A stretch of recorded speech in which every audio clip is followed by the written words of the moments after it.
Hello hello hello everyone, कैसे हैं आप सब। आई होप आप सब लोग अच्छे होंगे। मेरा नाम है साहिल, मैं आपका स्वागत करता हूं मेरे यूट्यूब चैनल पे।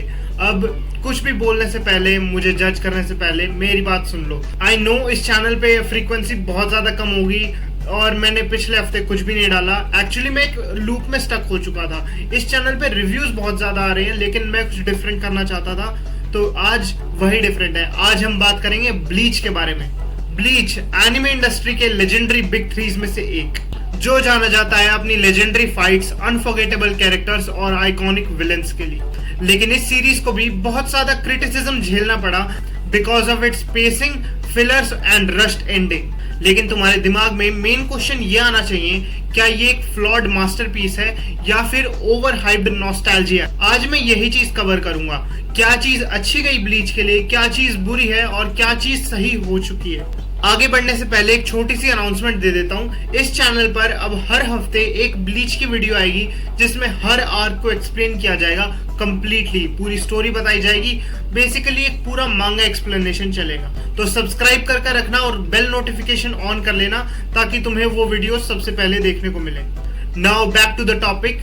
सबसे पहले बात करते हैं about the creator of Bleach, Tite Kubo, जो जाने जाते हैं स्टाइल, एस्थेटिक्स और बोल्ड कैरेक्टर डिजाइन के लिए।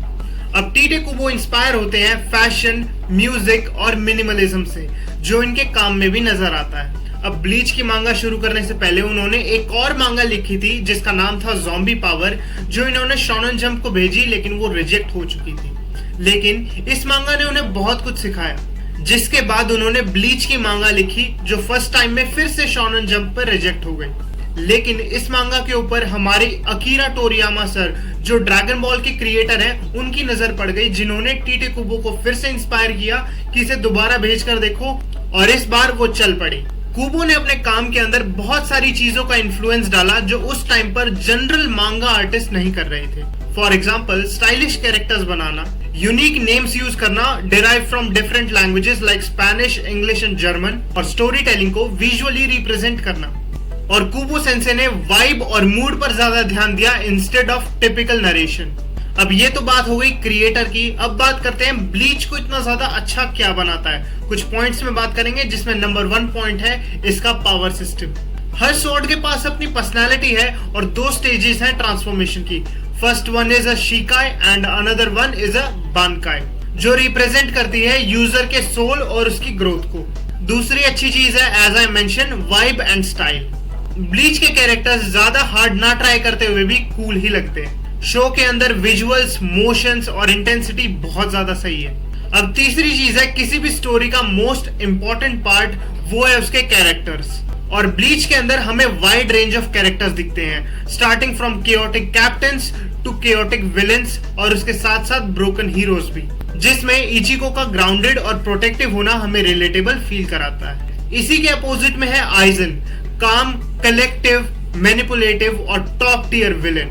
इसके बाद चौथी चीज है साउंड ट्रैक, और मुझे बोलना भी नहीं चाहिए, ब्लीच के अंदर one of the best OSTs हैं, जो आज भी मैं जिम के अंदर सुनता हूँ। और पांचवी और अच्छी चीज है इसकी थीम। अब ब्लीच के अंदर एक wide range of theme cover होती है, starting from death, identity, inner conflict, responsibilities, burden of power, found family और रिडेम्पशन। अब ये तो बात हो गई ब्लीच की अच्छी चीजों के बारे में, लेकिन अब फ्लॉज की बात करते हैं, जिसकी वजह से बहुत सारे लोग ब्लीच को देखते ही नहीं, जिसमें से नंबर 1 इशू आता है फिलर इशू। अब ब्लीच के अंदर ओवर 160 एपिसोड्स फिलर हैं, और कुछ आर्क्स ऐसी हैं, फॉर एग्जांपल बाउंटी आर्क, जो सारा का सारा मोमेंटम शिफ्ट कर देती है, जिसकी वजह से लोग डिस्कनेक्ट महसूस करते हैं। दूसरा सबसे बड़ा इशू है पेसिंग इशू। बहुत सारी ऐसी फाइट्स हैं जो मल्टीपल एपिसोड्स तक ड्रैग की हुई हैं, और कई बार स्टोरी का जो प्लॉट है वो बहुत ही धीरे धीरे मूव करता है। तीसरा इशू जो मुझे लगता है वो है फुल ब्रिंग आर्क का कंफ्यूजन। इस आर्क के अंदर हमारे मेन विलन आइजन से टोन शिफ्ट हो जाती है, जिसकी वजह से बहुत सारे फैंस डिस्कनेक्ट महसूस करते हैं, बिकॉज एक न्यू पावर सिस्टम इंट्रोड्यूस हो जाता है। और चौथा और आखिरी रीजन जो मुझे सबसे ज्यादा लगता है,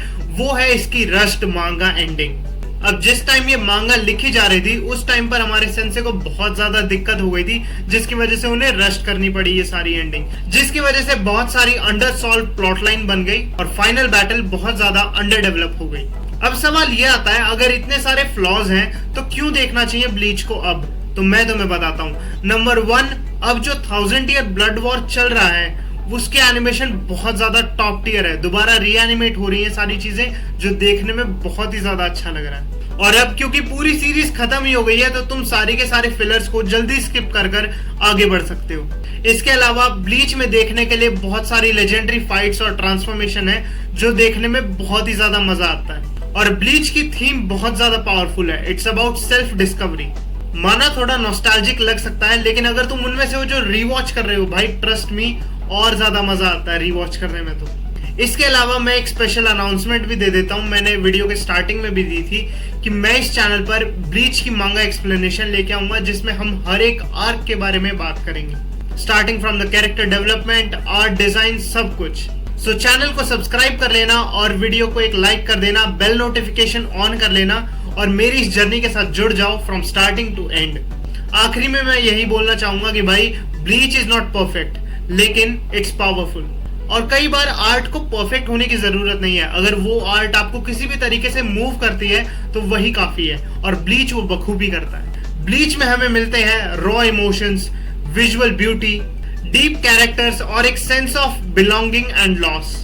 और हमें पता चलता है स्टाइल भी कितना ज्यादा जरूरी है, जो ब्लीच बखूबी डिलीवर करता है। और ब्लीच की कहानी भी इचिगो की तरह ही है, वो गिरता है लेकिन वो फिर से खड़ा हो जाता है। तो ब्लीच की ट्रेजेक्टरी भी तुम लोग देखोगे तो ऐसी ही है, कभी अच्छा जा रहा है फिर नीचे, कभी अच्छा जा रहा है फिर नीचे, और अभी सिर्फ ऊपर ही जा रहा है। और आज लोग ब्लीच को बहुत ज्यादा अप्रिशिएट कर रहे हैं, जो वो बहुत पहले से डिजर्व करता था। सो अब मैं तुमसे पूछता हूँ, कौन है तुम्हारा फेवरेट कैरेक्टर और तुम्हारा favourite moment? And thanks for joining and remember to subscribe. Until next time.